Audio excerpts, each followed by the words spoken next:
In order to open the chart for the selected market, you have to choose Add Chart, which is opened by right-clicking on the instrument in the quotes window. The platform's chart module shows price changes, market fluctuations, and price history, and will be your primary focus when trading or performing technical analysis. You can also place trades directly from the chart. The charts offer a large number of indicators which you can use directly or edit them using your preferred parameters. You can even create your custom parameters.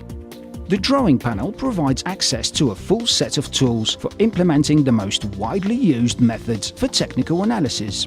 The chart can show bid or ask quotes in time frames ranging from a single tick to 1 month with several time intervals in between.